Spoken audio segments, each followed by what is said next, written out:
Good morning and good afternoon, depending on where you are. Welcome to today's KKE, titled KBE Boot Options. And we've got something very interesting to show you here today. Most people probably thought this was going to, but I've got some really cool to show you at the end of today's session. I think everyone's going to be taking advantage of the information in today's session.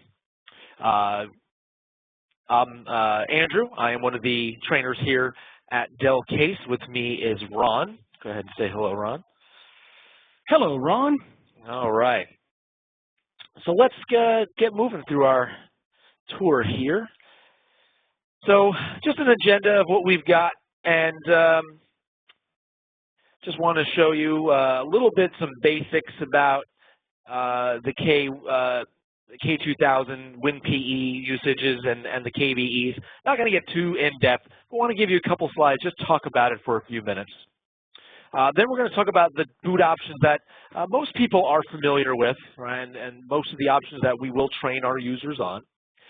Then we're going to talk about some advanced options, things that you can work with. Like I said, this is something that actually was kind of released at our last year's conference and Dell World User Forum down in Austin, and we'll be posting onto IT Ninja at some point soon, and then we'll open up some Q&A. Before we do that, though, I want to talk about current product versions, anything that we do see. Not sure how much demo we're going to be doing today, but in case we do show you something, we want to make sure that you are aware of what versions we're using. Now, if you are also not aware, even though today is a K2000 based session, the K1000 just released 6.3 yesterday, right? So I want to make sure everyone can head out there and update to 6.3. We've added a lot of amazing new features to the K1000. We've got monitoring. We increased the agentless capabilities of the K1000. We've also got some really cool streamlining updates to service desk and patching.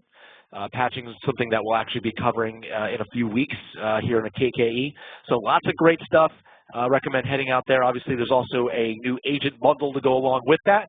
And don't forget, when you update your agent bundles, to make sure to re-enable agent updates so that all of your agents can go ahead and update during the inventory process. With the go ahead. I was just going to say I threw the link in chat. Excellent. It's the same link that is on the home dashboards page of everybody's K1000. Awesome. Thank you very much, Ron. So if you can head into your chat window, you'll see that link there, and you can head and download that. Obviously, make sure you have your Dell software support account to get that. Then we've got our K2000, so version 3.7 launched earlier in this year, and that is 3.7.11.0284, and then we've got an RSA version of there. Then we have the K1000 Go.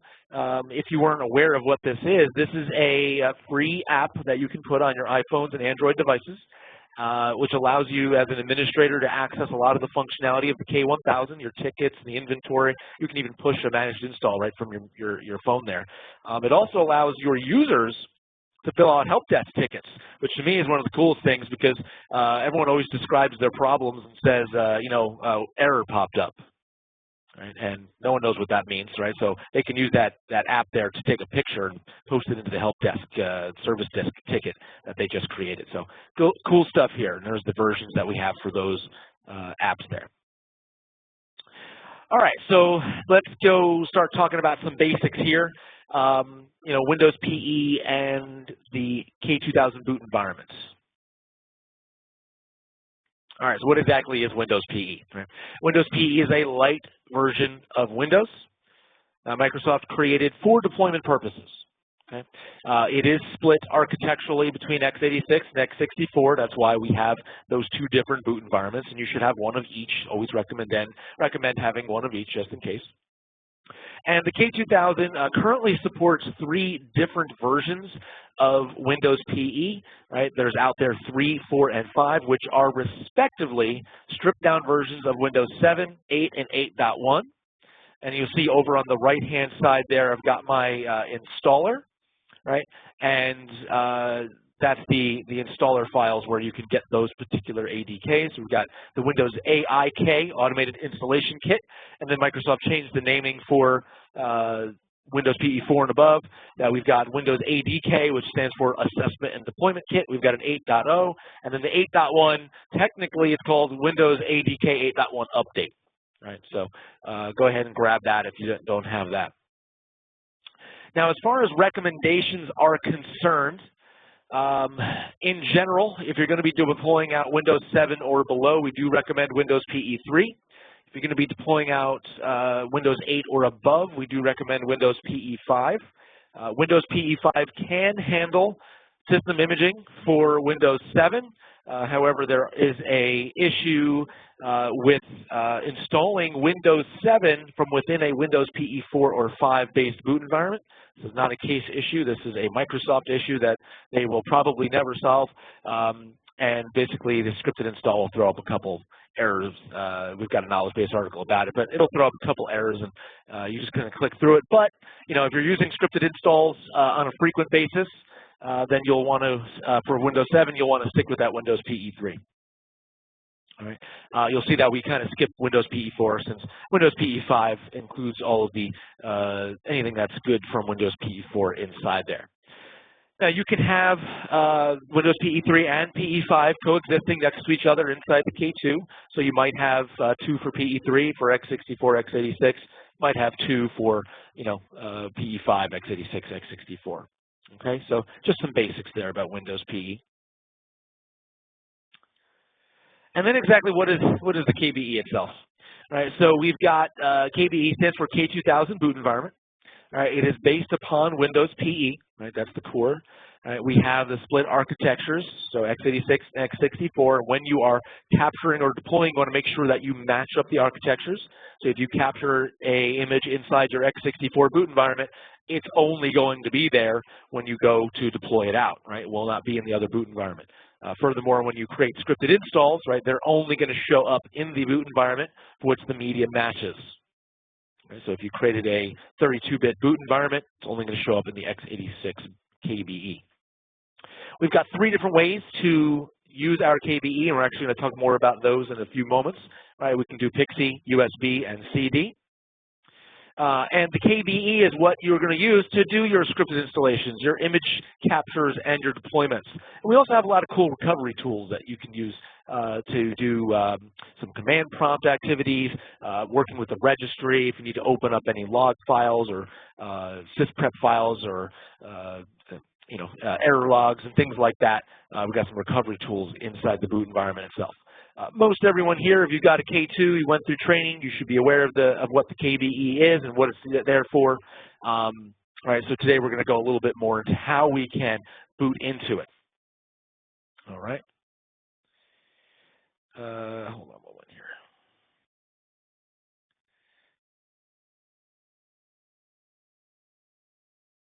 Okay. All right, let me move forward. There we go. All right, so what are the basic options? What kinds of things can we do to boot up into our boot environments? So first thing, let's talk about the basic options that we have that we just mentioned earlier. We've got our PXE option, right? That's a network-based boot that can be done manually, or you can kind of set it up to be automatic based on your hardware, right? You can take the network option and move it up to the first boot priority so that a machine always PXE boots as its first boot priority. See that very commonly in schools and universities, right? Not so much outside of that. PXE makes it very flexible, right? If you have more than one type of boot environment, right? So you have PE3 and PE5, being able to PXE allows you to get to the boot manager screen to select what boot environment you'd like to use. You also don't have to be carrying around anything with you in order to boot up any machines. And right, if you had more than 5 machines, 10 machines, 30 machines, 50 machines, then that you wanted to boot at one time, right? PXE is a lot more flexible as far as how ease of use. All right, it does require DHCP being run on your network. Right, we do need option 66 and 67 to make PXE work. All right, we can also optionally use option 244. That will help the boot process as well. All right, we also allow you to create a USB drive. This is very useful for UFI devices and for any sites that require or use only static IP addressing.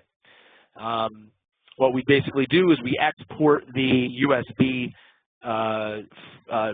flash drive image from the K2000, and then we can install it upon the flash drive. And that USB drive is now a fully functioning network booting flash drive, right? Connect to the K2 and you can pull stuff down there. If you've ever worked with anything like a Venue Pro or a Surface Pro, right, you're used to having to boot off of a flash drive, right, because there's no PXE functionality, right, in those areas. The CDs, what we can do is we can export the ISO from the and put it onto a CD, just burn it, right? This is what I like to call the lowest common denominator, right? It's very useful for older devices that may not support the ability to boot off of a flash drive. Maybe you don't have any flash drives hanging around, right? Maybe you're not allowed to have flash drives. I've worked with actually some facilities that are not allowed to have removable media other than CDs, because they are read only, right? So, that's useful there. And again, that's typo there, but it can good for static IP booting as well. All right. Now, all of these, the USB and CD options, if you wanted to create those, you can go to your deployments module. You go to boot environments, click onto the boot environment itself that you'd like to export. On that page is going to be an option already to download a bootable ISO, and then you can use any of your burning tools in order to burn that onto a CD. If you wanted the flash drive option, you'll see a little checkbox on that page. You can go ahead and check that and click Save. That'll kick off a background process that will create the package that you'll need to create and install the boot environment onto a flash drive. For a few moments, the page will refresh, and there'll be another link that will show you, download the bootable USB flash drive. And it'll be a zip, extract it out. There'll be an installer inside. Now, this was just a very basic glance at what we have here in front of us. A few months back, in July, we did a booting to LAN KKE, and we went into a lot of depth into the actual PXE boot process, the KBE boot process, all the different types of things that you'll need to learn about the boot environment itself. And Ron has put the KKE recording link into the chat window for you. I recommend watching that.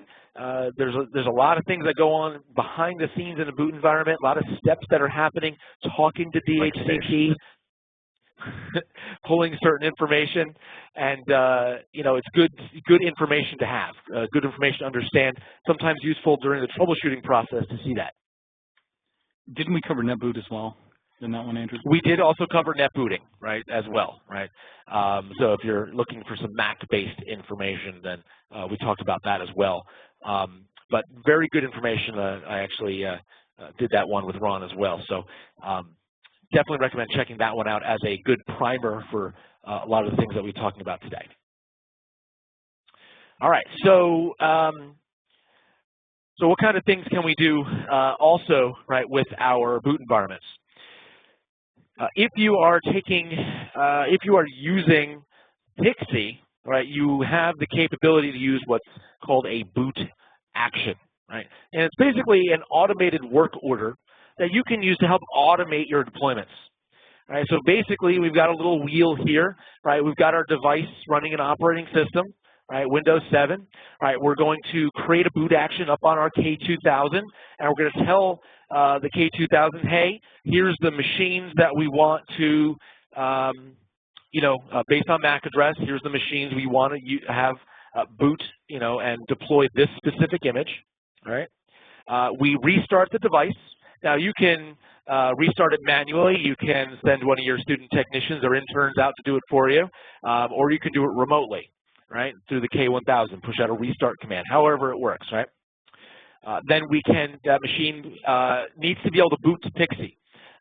This is where either PXE booting it manually, right, you can pick up the automated boot action that way, or right, if the machine was set to Pixie boot by default, right, that is an option there. Lastly, there is a process, and I think we talked about this in a KKE in the past, Ron, forget if I'm not mistaken, that we can send out a CCTK, or what is now called the Dell Command Configure, to change the BIOS of the target machine just temporarily, so that the next time it reboots, it will Pixie boot. Right? And you can use what's called the DCC. I think we had a KKE called Dell Tools that went over that. Managing Dell devices, actually. Managing Dell devices. Excellent. Managing Dell devices, and Ron's going to put that in there. So that's a cool little process, again, forcing machine to Pixie boot, right, to pick up the boot action. Once it picks up the boot action, right, the boot action is, if it was for an x86 deployment, right, it's going to pick up and automatically boot to your x86 default boot environment. Right? So keep that in mind, that when you're working with boot actions, your default boot environments are in play. Right? So if your default boot environments are WinPE3 and you're trying to push out a deployment that requires WinPE5, you got to make sure to change those defaults first. Okay? So it'll boot up, right? And it will automatically kick off that operating system deployment, right? You don't need to be there other than figuring out how to get that machine into Pixie, right? If it's automated using the K1 and Dell Command Configure, awesome. If it's sending out a student, just as good, right? Because you didn't have to leave your office. You made them leave the office for you, right? And then once it's done with the deployment, you're back to step one, right? We're running an operating system. So this is a really useful process for computer labs. If you have like some public kiosk machines, right? You want to constantly re-image them once a week, once a month.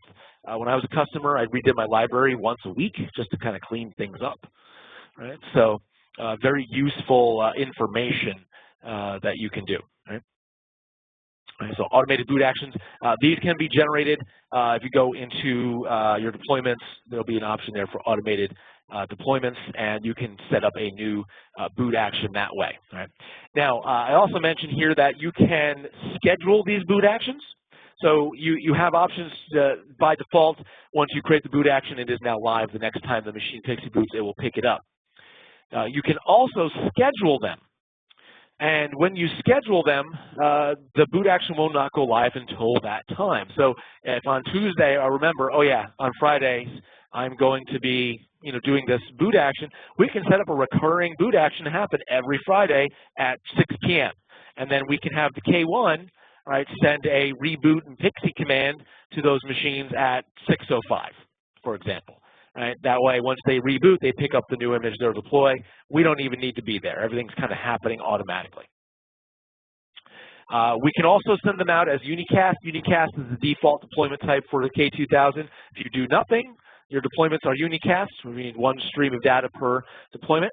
However, you can also, using the boot actions from your main K2000, send out what's called a multicast, which will send out one single stream of data to those multiple machines. It does also only work on WIMs, where unicast will work on WIM, KImage, and scripted install. We did talk about a lot of the scheduling and multicast options in a lot of our 3.6 KKEs from about a year ago at this time. So you can also go ahead and check out those to get some more information about that if you need some more. All right. All right, so that's the basic stuff, right? And everyone might be aware of these things. However, we've got a new process that has been outlined. Again, we talked about it first in the, if anyone was here at the Dell World User Forum last year, in the K2000 Advanced Topics class led by Corey Serins and,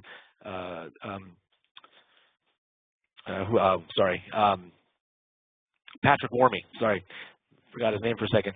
Two of them, some of our head K2 scientists there, and they had some really cool stuff. So they helped put this out there. Brandon Whitman also put this process together. To me, this is a game changer. Booting locally with the KBE, right?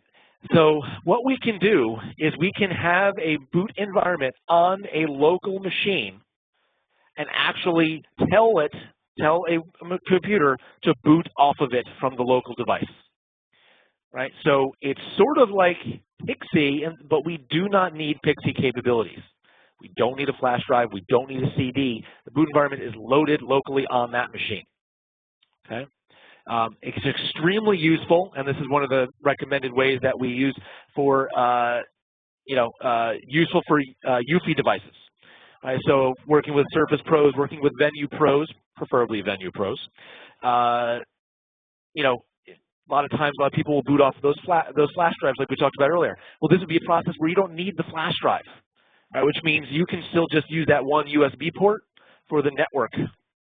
Right, you don't need the extra pieces in order to hook things up. You can preload that boot environment on there, right, and boot off of it, right, without actually having to have a USB flash drive in there. Now, one of the things is that it does require an operating system be there already and active and live, and you can interact with. So there's no bare metal deployment. So for your, fresh out of the box computer, not going to be able to really do this, right? Because you have no, unless you want to turn on every machine, walk through the sysprep process, get through the OEM install, and then do it, right? That seems kind of silly if I could just, do the other methods, but it does require an operating system be there that we can interact with, right? So no bare metal deployments.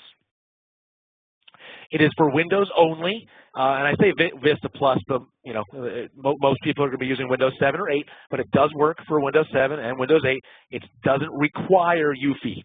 Right, just so people understand, it can be used on those devices, but doesn't require it. Right, so Windows only. It can be automated using the K1000 and potentially the K2000, right, for part of the automation, and we'll talk more about that. Right. It does require a direct Ethernet connection, so no wireless. Okay. And now I threw down below that there is a technical brief available. It's on our website. It is free. Ron, if you can go ahead and throw that link in there. This is the white paper that was put together. It's going to kind of mirror and outline some of the things that we're talking about here today. Like I said, you can go out there, basically you fill out your email address and your company name and all that, and they'll let you download it. So recommend doing that just so you have this as a backup guide, right? So very cool. There should be, talking to our good friend Corey Serens, there should be an article about this up on the K2000 deployment workbench, potentially this week about this process. So that'll be really nice to kind of reinforce what we're talking about here today. All right, so how do we begin? Where do we even start? Right? So the first thing that we need to do is create a KBE on the K2000. Right. Obviously, we just talked about what the KBEs are. You should have them if you're already a K2000 customer. Right. You want to make sure that you, however you want to build it, right, make sure all of the right device drivers are in there. Right. Get that KBE built up onto the K2000. And then what we want to do is we want to download the bootable ISO from the K2000 itself. And we can do that from the deployments module. We go to boot environments, and you'll see I've highlighted, right, there's the download bootable ISO for this boot environment. Right, get that on your machine. Right, it's only about 200 megs, give or take a little bit, depending on the PE version. So not so bad. It's going to be an ISO or a zip, so you can extract it out. You can use 7-zip or mount up the ISO. All right, using whatever tools you got that you have. And you're going to go into the sources folder, and you're going to grab boot.wim. Right, go ahead and just put that anywhere you want to put something, and you're going to rename it to winre.wim.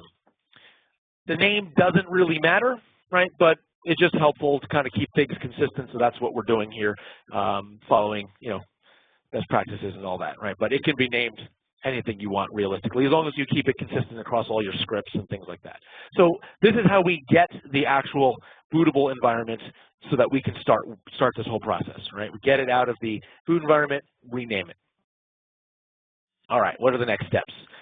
So we have to get it to the device. So one of the things that you can do, right, is as part of your deployment process, you can preload boot environments onto your computers using the K2000. That way, all it takes is a script, right, to boot up off of it later on.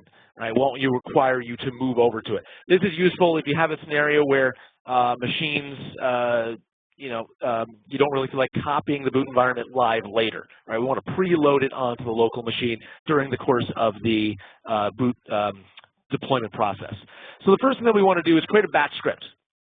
Right, we can call it, I like to call it copy_kbe.bat. Again, not really important exactly what the name of the batch script is called, right? But again, consistency so that your scripts all working, right? And then you'll see here that we're going to be creating the batch script, and Ron's posted it into the chat window for us.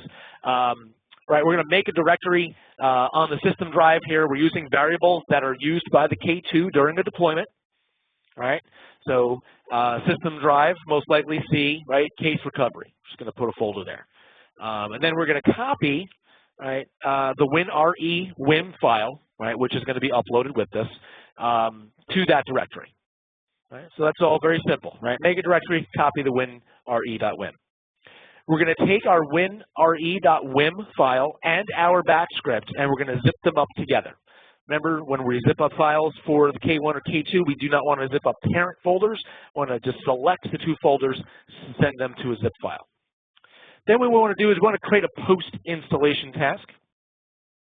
Okay? And we're going to do this as a mid-level task. So we're going to create an application.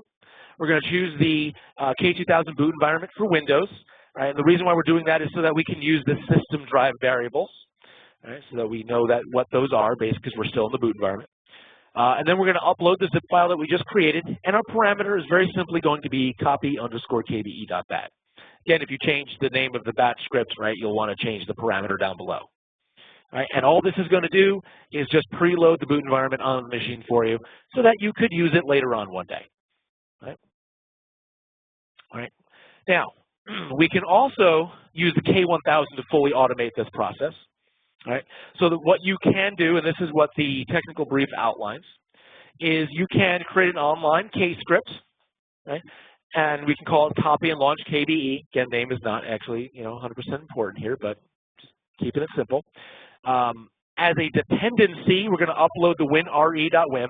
And one thing I noticed when I was going through the instructions for the technical brief, make sure that you select the Windows operating systems that you want this script to run on. Otherwise, it's not going to work, right? So, I like to uncheck that little box to make specific OSs, and I'll just choose Microsoft Windows, right? But make sure you do select that. Under the On Success section down below, right, we're going to add a new task, and we're going to choose the option of Run a Batch File. And again, we've put this in there. You can see,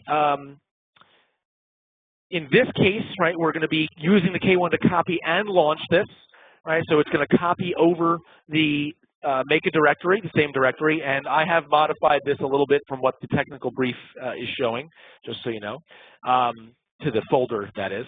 Then we're going to copy over WinRE, right, to that folder, and then we're going to use a application called Reagent C that's built into Windows to kind of tell the OS, hey, here's the new restore environment that you're allowed to use, right? And we're going to turn it off. Then we're going to turn it change the option, right, of where the actual. Oh, I'm sorry, I forgot to change one little thing in the fourth line, right, where it says C case/recovery. That should be case_recovery. My bad. Very sorry, folks. And then, right, we're going to re-enable it and then tell it to boot to it, and then we're going to reboot the machine. So this is going to do all the work for you, right? Now, if you had pre-copied it using the K2000, you can get rid of the first two lines, right? You would just be using the reagent C and shutdown commands, right? And just make sure that your path to the actual where the WIM is located, right, is correct, right? /path C case, in this case, be _recovery, not backslash, all right? And then upon rebooting, the KBE will reload, right? And Ron, yes, I was just going to say thank you. Ron has fixed that one line there, and looking at so many lines of code, sometimes you miss these little things, right? So, but upon rebooting, the KBE will load, and let me tell you, this is fast. Right, especially if this is a solid-state drive, you will be amazed how fast this boots up. Right? We're not downloading the boot environment through PXE, which is actually PXE protocol can be a little bit slower, right? We're not using the full bandwidth there. It's not kind of loaded off of a flash drive or CD, right? Even if we're copying it from the K1, it's still going to go pretty fast, right? And it's going to boot up, and it's going to be very, very fast. So very cool process, right? And once you're in the boot environment there, right, you can, if you're standing there, you can choose whatever you want to do, and deploy an image, deploy a scripted install, whatever you want to do. But, right, let's take this one step further. Because, we had this thing that we just talked about, these automated boot actions. And it allows you to do some automated deployments, provided you can get those machines to PXE. But what if you don't have PXE, right? Or what if you don't want to have the machines automatically PXE boot, don't feel like pushing out those packages, right? We're worried about that. Right, what we can do is we can take advantage of this local boot process, and we can make a KBE automatically begin a deployment just by booting up. Right? It won't let you do anything else, right? But it's going to boot off of that local KBE, and it's going to automatically reimage. So it's similar to a boot action, but no PXE is required in this case. So what do we do? What do we have to do? First thing we have to do is create a customized KBE using the KBE manipulator. About a month ago, and Ron, I didn't see it posted on the KKE recordings page, but we just did a K2000 deployment workbench KKE. Ron, I don't know if we can see about getting that posted to the recordings archive. It's the end of the month, so it'll be very soon. It's close. All right, excellent. So we're going to be doing K2000 deployment workbench on there, and we went over all of the new features of the new KBE manipulator version 3.7, which you can now get off of the Dell software support page. Now, one of the things, and again, I'm not going to kind of go through everything here with the products, but what you want to do is head into the options and make sure that you uncheck Launch Ultra VNC and uncheck Deploy HTA. Right? Deploy HTA is actually the main menu screen where you can select scripted install, system image, all that kind of fun stuff. Right? We don't need Launch Ultra VNC because we just want this to happen automatically. We're not going to be remoting in any of that kind of stuff. So one less process running in the background. You can add additional things should you need to. Right? Maybe if you wanted to add command configure because maybe some of your post-install tasks require that. Whatever the other options are, right? You can still add them into these boot environments. Right? But we want to make sure that we uncheck those two options. You can see my figure down below. I've highlighted those options. And when you walk through creating a boot environment with the KBE manipulator, right after you've clicked create, it's going to pop up and say, hey, do you want to add any custom DOS commands? And we want to say yes this time. All right? And we're going to put in this script here, and Ron's going to throw that into the chat window for you. And what you need to do, right, is you'll see start/wait, right, and then the Y drive, which is PE-inst. Right, for anyone who may not know, PE-inst is a hidden share on the K2000. Y is what it is mounted up as inside, right, inside the boot environment, right, automatically. So Y scripts, right? In the scripts, you'll see scripts folder. You'll see system image ID numbers. Now you can get these ID numbers if you go into your K2000 and you go into your system image and you click into it. Or hover over it and check the URL number, you'll see the image ID number for that particular deployment. And that's where we want to put where that number is, right, and .bat. And when this boot environment boots up, it will automatically launch that system image deployment. Your pre-install tasks, your image, mid-level, post-install, driver feed, everything, right? But we're just automating it. We're telling this boot environment, the minute you boot up, just launch this, I don't care, right? So you can use this process for, if you wanted to PXE boot and choose a boot environment, it'll launch the image for you also. But combining the local boot option with this option, this allows you to have it basically allows you with your K1, your K2, to send either the boot environment and the launch command, right, or if the boot environment was preloaded, just use the K1 to send the launch command, right? And the machine's just going to automatically boot off of a boot environment locally and kick off a system image. That's it, right? No Pixie, no USB, no CD necessary. You didn't even have to leave your office, which I know Ron is a very big fan of, right? Yep. So a couple of quick questions about this, Andrew. Sure, go ahead. So there's two options here. One where we just take a regular normal KBE that's built with the regular normal media manager, and we download that and we put it on the hard drive and we can boot to it anytime we want to. The other option, we use the KBE manipulator to create a manipulated or custom KBE that will not just boot to the KBE, but will immediately launch the deployment we want launched. However, either way, even though we're not Pixie booting, we still have to have options 66 and 67 in place and working, right? No, not necessarily. So if you don't have Pixie boot available, basically what happens is that if you don't have option 66 or option 244 on your environment, the boot environment will fall back to the IP address that was used when you built the boot environment. Right, so as long as that is still a good, valid IP address, then you're good to go, and it will just continue on. You do need a network connection.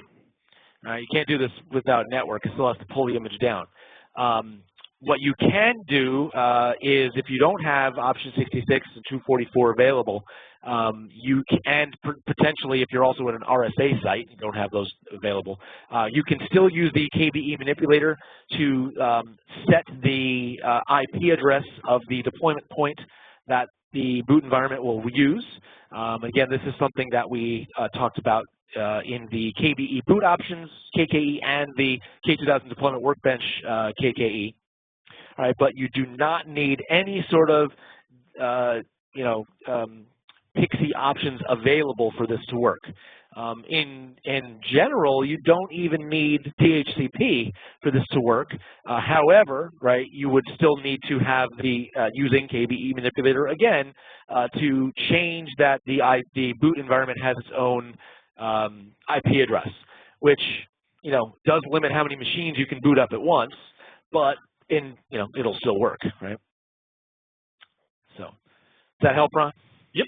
Perfect. Thank you. Excellent. Yep, absolutely. Good questions, though. I'm sure some of the other people had it. Now, again, remember, I talked about building this boot environment after the previous steps, but, you would do this process first, build this custom boot environment, right, add that DOS command, and then you'd go back to step 1, right, where we talked about preparing the boot environment, right? Let me go back a couple slides. Right, you come back to this how to begin step, and you would extract out the boot.wim from the new custom-built boot environment. Okay, and then that's the one that's going to do all the fancy schmancy work for you. All right. To me, this is a complete game changer. Right, this allows you complete control over when booting happens. Allows you complete control without having to use boot actions. Right, which some places don't like using, for whatever reason. Maybe you don't have machines set to Pixie boot by default, and it just becomes a little cumbersome to have to run out to a big room of machines to manually Pixie boot them. This allows you complete automation without stepping out of your office. Right, and because we're not launching the deploy HTA in this boot environment, right, all they're seeing is the task engine. Right, that's all that pops up. Right, so very cool stuff. Hoping everyone here enjoys this process. So let's open it up for some discussion. Right, the only question I have is how many of you are already working on making this happen?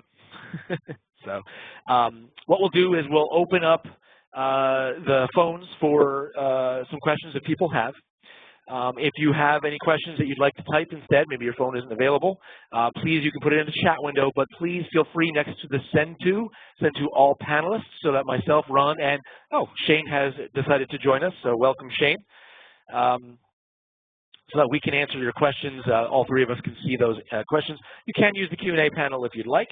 But Ron, if you'd like to go ahead and just open up those phone lines, we can go ahead and see if anyone has any questions about this process.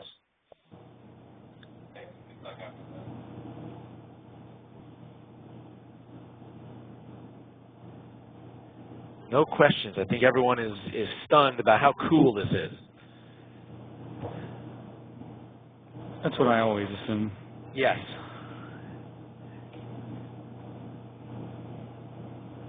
No questions at all.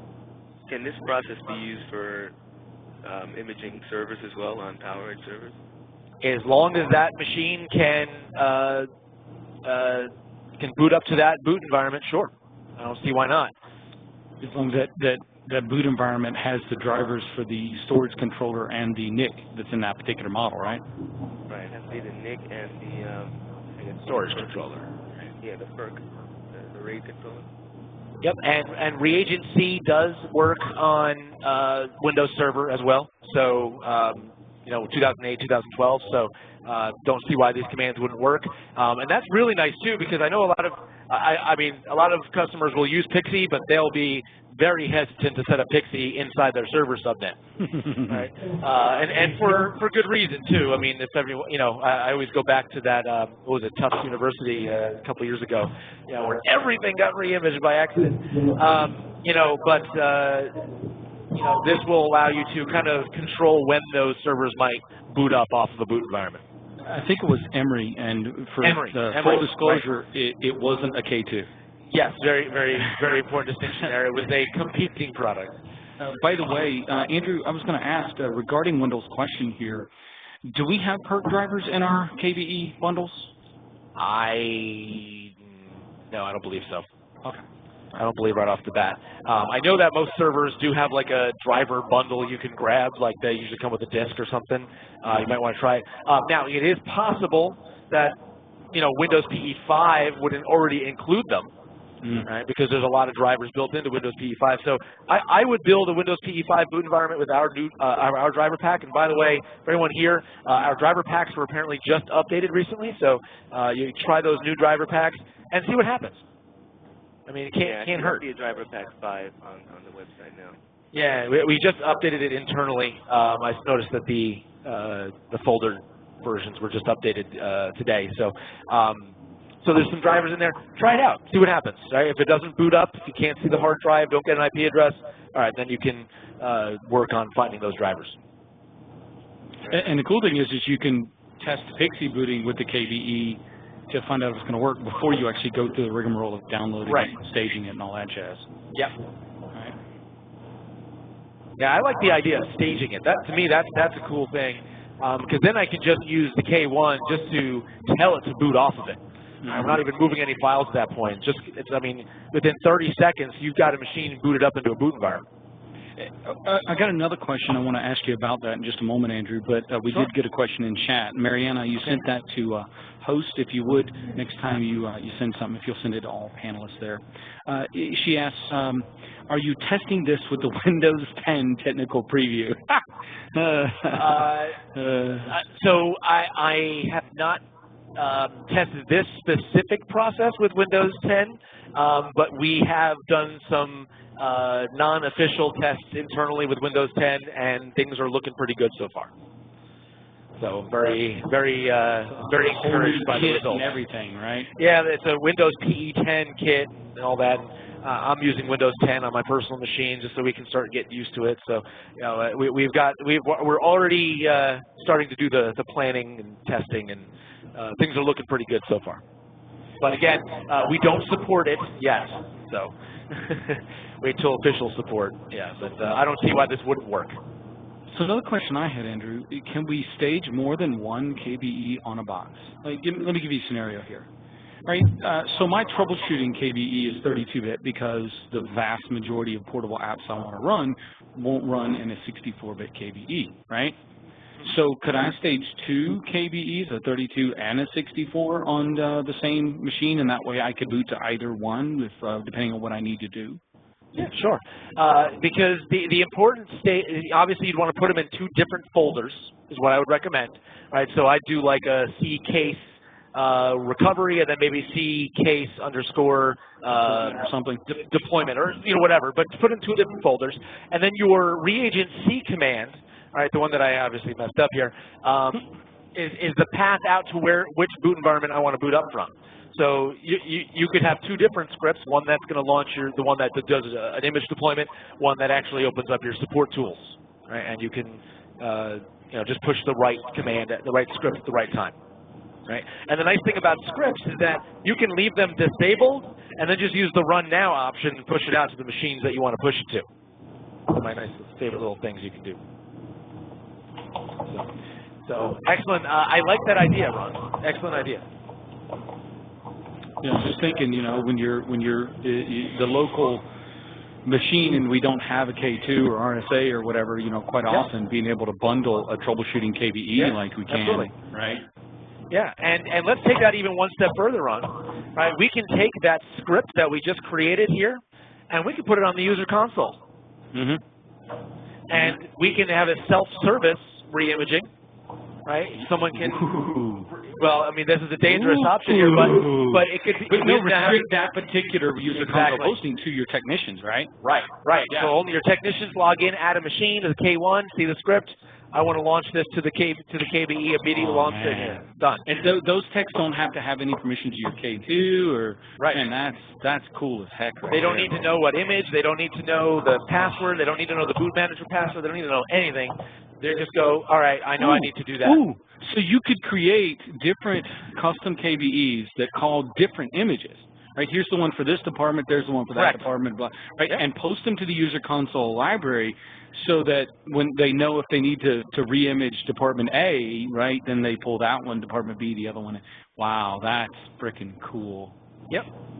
Or the booting to the troubleshooting environment.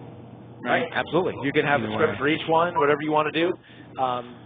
Just depends on, where you're calling the script out to. Yeah, like I said, I think this is a game changer. Oh, that is so cool. We're going to have to rewrite all the curriculum, Andrew. Oh, yeah, we're going to be including this somewhere. This will be a whole pack all by itself. Man. All right. So I don't see any questions, so I just want to run through some of our post-KKE stuff real quick. Ron and I would be remiss if we did not mention this. Boot Camp 2015, and as Ron would say, it's back, baby. Right, so we've got a whole host of cities all across the country here. We've got one starting up this week or next week in Santa Clara. Going to Austin. I'll be down in Washington and Chicago. Ron will be in a couple of these places too. Right. These are 4 days of training now. Right. We've increased it. So 3 days of K1, 1 day of K2. And this is live in-person training. You come and learn on our equipment and break our equipment within your environment. And small, intimate classroom environment, lots of time for Q&A. Yep. And this is really good.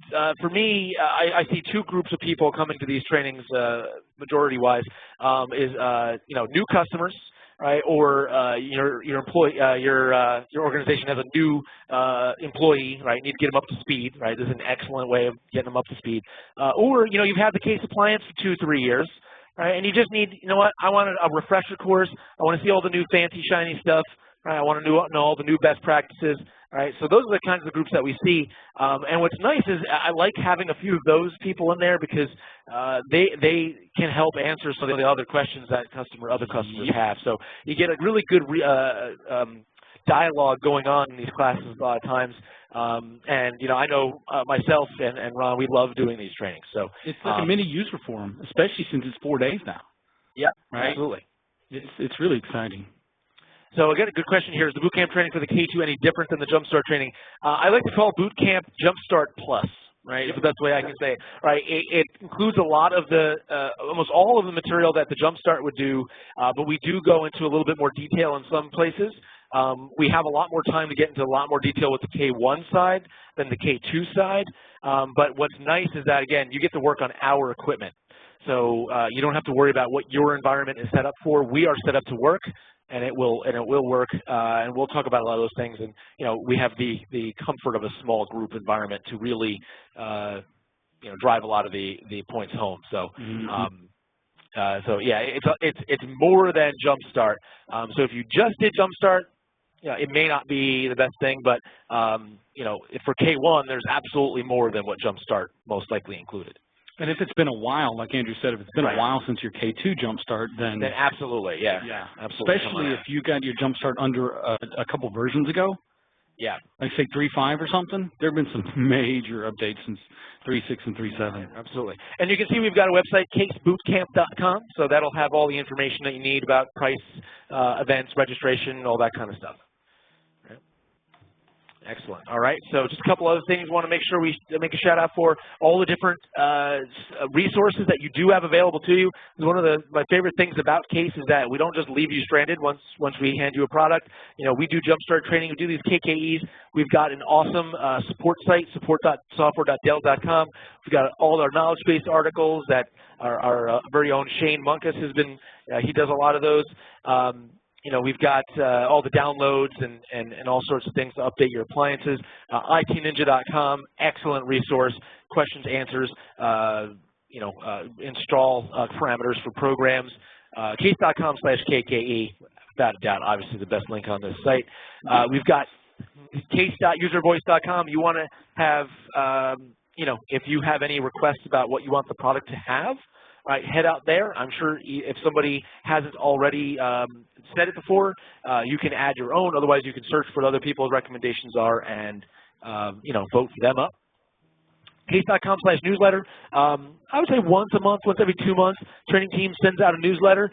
You can head out to that site and you can view some past ones as well as sign up for future ones. Very good, you know, upcoming resources, upcoming KKEs. Tips and tricks, best practices. You can even send some questions into that site, and you know we'll answer them there. And then for our KKE customers, we have Case Connect. Case Connect is similar to IT Ninja in that it's a group community, but we will have you do all sorts of things around like social media and different websites, and you get points and you can get prizes and you know all sorts of great stuff. All right, so free stuff. Can't go wrong with that, right? I know some people even win like free 2 hours of training, things like that, right? So never a bad thing, right? Okay. Want to talk about some upcoming sessions. So this Thursday we have an open forum coming. So you got questions? We have answers, whether they're right or not. We do have answers. Then next week I'm going to be going over Mac imaging, just kind of refreshing where things have been since the last time we went over this. So this will be a good refresher course on everything from building a netboot up to deploying an image, and then I'll do a little bit of package management type stuff. Then Ron, his favorite thing to do, patching best practices. Since 6.3, which released yesterday, just updated some of the and streamlined in many cases, awesome stuff. The way patching is done, we'll talk about some of those changes as well as, you know, sometimes best practices don't always change, but we'll talk about that. Then the week after that, we've got Support 411. Ron and I like doing this one. We'll keep you up to date with what's going on in the support world, what kinds of things, you know, new knowledge-based articles you should be aware of, those kinds of things. And then I have no idea, but we're going to find out on March 26th what kind of tips and tricks with Ron, what he's got up his sleeves. So all sorts of great things, I'm sure. It'll be a nice grab bag, I'm sure, of things. So we've got a lot of good upcoming resources. So I'd like to thank everybody for coming. Are there any other questions in the chat window or Q&A? Anyone have anything else they'd like to ask at this time? Nothing in chat or Q&A, Andrew. All right. Okay. All right. Well, we'll stay on the line for 2 more minutes. We'd like to thank everyone for coming to today's session. Hope to see you soon. So thank you very much, everyone. Bye-bye.